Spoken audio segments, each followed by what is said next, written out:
présentez-vous auprès de votre binôme? Alors, je m'appelle Ava, je suis une artiste, une peintresse, une écrivaine et je fais du drag. Trop stylé. Alors moi je m'appelle Raphaël, j'ai 49 ans, je suis flic. Trop stylé. Merci. À quel âge avez-vous fait votre coming out initial en tant que personne trans et ou non-binaire et comment s'est-il déroulé? Alors moi en fait, j'ai eu un parcours assez particulier dans le sens où, contrairement à beaucoup de personnes, je me suis découverte trans à 45 ans. Je pense que j'en ai eu vaguement conscience au moment où les hormones elles ont afflué dans mon corps à l'adolescence. Et du coup, c'était enfoui au fond de moi et d'abord, je me suis cru juste non-binaire. J'ai eu un cheminement d'éléments, j'ai d'abord été plus souvent couché avec des hommes.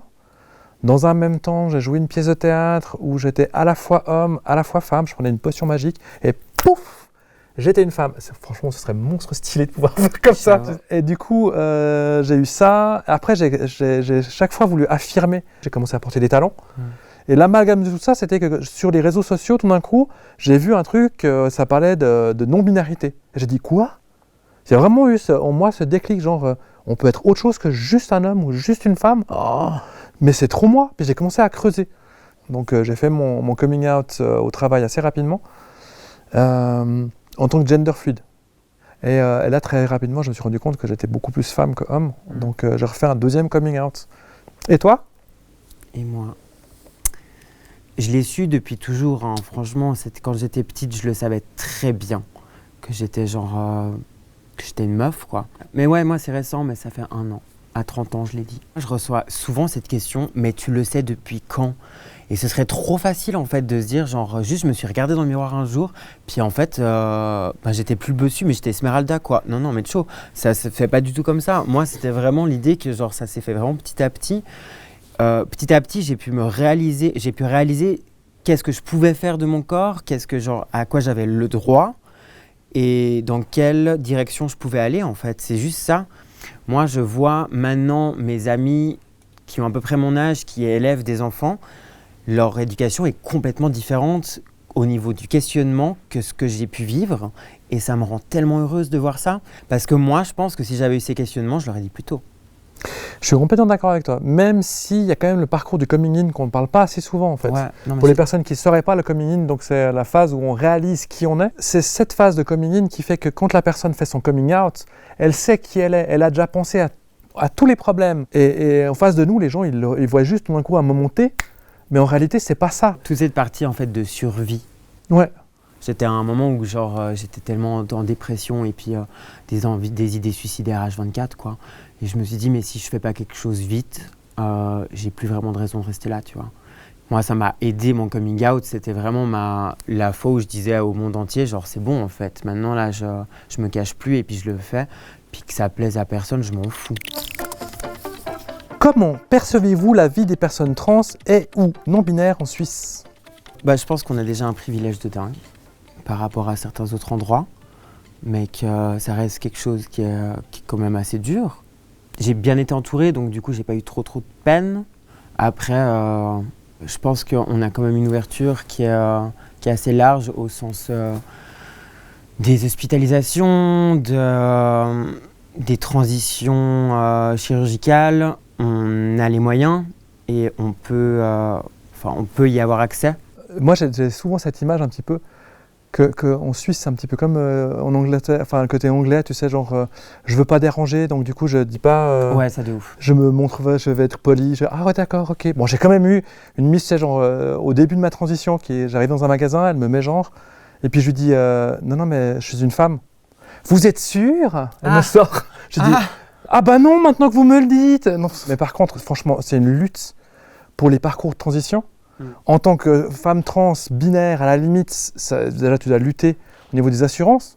Mais c'est vrai que pour une personne non-binaire, j'ai des échos de personnes qui veulent faire une transition non-binaire, mais tu es obligé soit de dire je lutte pour la cause, et puis du coup je pars en combat face aux assurances avec le fait que, je sais pas, si tu es assigné femme à la naissance, et que du coup tu veux prendre la testostérone et tu te retrouves avec de la pilosité qui ne te va pas parce que tu es non-binaire et puis que tu veux avoir un visage plus neutre, va demander à ton assurance « Ah, mais en fait, j'aimerais faire de l'épilation définitive. » C'est niette, en fait, parce que pour l'assurance, c'est un monde binaire.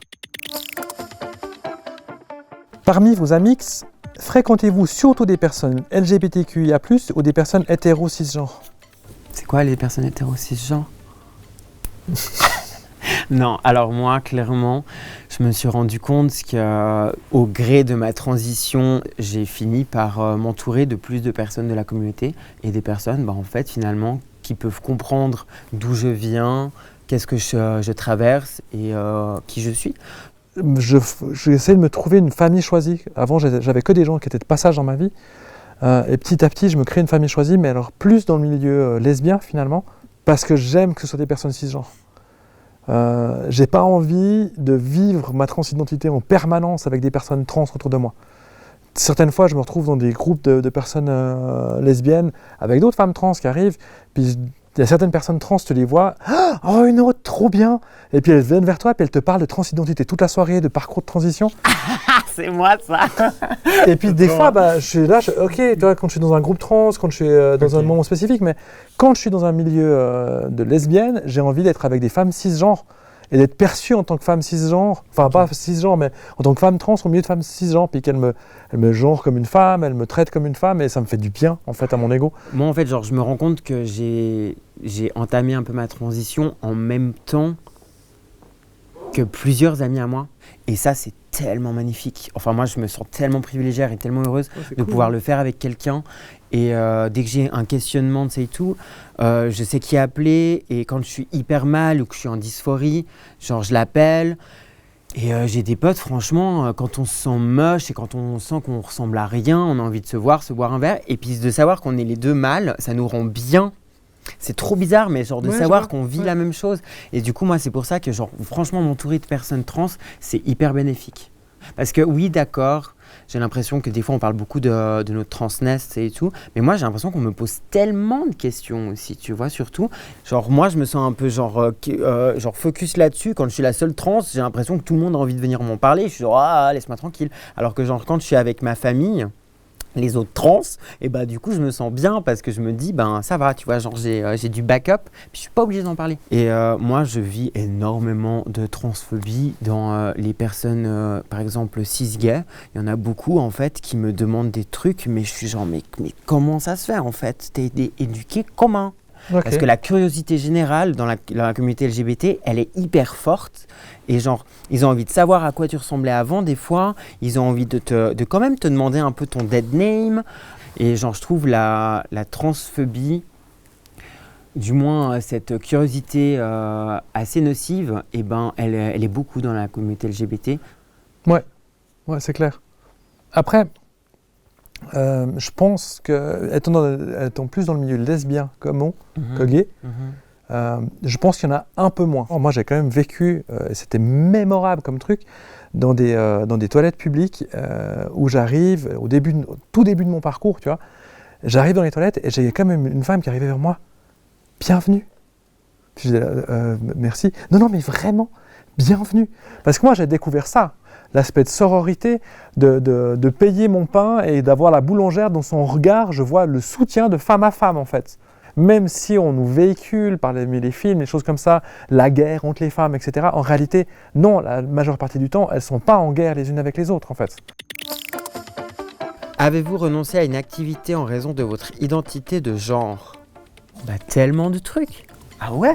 Mais moi j'ai mis, mais aller à la piscine, j'ai trop peur parce que aller me changer dans les vestiaires, mais c'est ridicule pour moi. Et toute cette idée de on a peur de vous dans les toilettes, mais c'est moi qui a peur de vous dans les toilettes. Moi j'ai trop peur d'aller aux toilettes la majorité du temps parce que je me dis mais si je me fais mégenrer juste pour aller pisser, mais c'est quoi comme vie de merde, tu vois? Et ça me terrifie. Juste aller pisser en ville, ça me terrifie. Ah ouais, moi il y a tellement d'activités qui me font trop peur. C'est vrai que la première fois que j'étais à la piscine, c'était un pas. Moi, je vais pas à la piscine, j'y vais plus. C'était mon sport préféré, je n'y ai pas mis les pieds à la piscine depuis 3 ans. Là. Pourtant, c'est trop cool. Mais les premières fois que je suis retourné à la piscine, c'était... je me sentais dévisagé en fait, à mort par les autres meufs. Mais en réalité, j'ai réalisé assez vite, c'était parce que j'avais des jambes magnifiques, un ventre monstre plat, et puis qu'elles étaient jalouses, la plupart. Ah, stop. Clairement. Donc du coup, j'ai dû déconstruire ça et j'ai dû le faire assez souvent pour que ça rentre dans un quotidien où je sais maintenant que la plupart du temps, de loin, on va me prendre pour mon passing, il va être bon. Mais autrement, je suis revenu à faire tout, en fait. Je me retiens sur rien. Et je suis tellement contente de t'entendre dire qu'il n'y a rien que tu te refuses, en fait. Parce que moi, ça, je sais que genre, je suis tellement encore pas sûre de moi-même. Mais viens avec moi, on fait des trucs. Mais grave, let's go. On échange de téléphone après et tu viendras avec moi, Claire. Oui. Quels sont les préjugés les plus répandus sur les personnes non-binaires et ou trans? Bah en fait, tout bêtement, moi j'ai l'impression que le préjugé que j'entends le plus, c'est au niveau de la transition, que tout le monde en fait attend une transition chirurgicale, que t'as pas besoin en fait de faire de transition chirurgicale, que t'as pas besoin de changer ton corps, que la transition elle se fait justement à l'intérieur, elle se fait de base interne et après externe si tu en as envie, mais que t'es pas obligé en fait. Si tu en as besoin, je dirais. Ouais, je préciserais même si tu en as besoin. Moi, en tout cas, par rapport à mes chirurgies, c'était vraiment un besoin vital. Et c'est clair que c'est ça, parce que moi, j'en ai eu aussi besoin. Les préjugés sur la non-binarité, ouais, clairement, c'est genre, il n'y a que de toute façon le YEL. Donc du coup, quand je me présente, même dans des assos, hein, tu vois, puis que j'arrive, moi c'est Raphaël, je suis vice-président d'une association de personnes non-binaires, et mes prénoms c'est elle, accord féminin. Quoi? C'est pas YEL, t'es non-binaire, ça devrait être YEL. Non. Je veux dire, les accords, c'est propre à chacun, chacune. On les choisit avec autant de soin que notre prénom. C'est hyper important pour nous et ça peut être complètement en décalage par rapport à ce que les gens ont l'habitude, quoi. Quel est votre futur idéal pour les personnes trans et non-binaires? Pour moi, en fait, c'est un monde où l'aspect du genre et de la sexualité n'a plus aucune importance, tu vois. Un monde où quelle que soit ton identité de genre, trans, non-binaire, cisgenre, ben finalement, tu rencontres des gens, tu discutes avec des gens, à la limite, si tu le sens, ben, c'est comme ton identité personnelle, tu vas donner ça en disant ben, « Ouais, salut, moi je suis cisgenre au même titre, tu donnerais ton prénom, tu vois. Alors moi, personnellement, ce que j'aimerais bien que la nouvelle génération sache, c'est en fait, qu'on a réussi à faire apprendre assez tôt qu'on est cis ou qu'on est trans. Et ça, je pense que c'est hyper important de vraiment en fait banaliser ce terme cis et que tout le monde soit au courant. Parce que finalement, ce que j'aime bien là-dedans, tu vois, c'est l'idée qu'il n'y a plus de coming out à faire. Parce que finalement, c'est juste une partie de ton identité. Comme tu donnes ton prénom, tu donnes tes pronoms, tu donnes ton genre, qu'il soit cis, qu'il soit trans, qu'il soit non-binaire. Et moi, ça, c'est mon monde idyllique.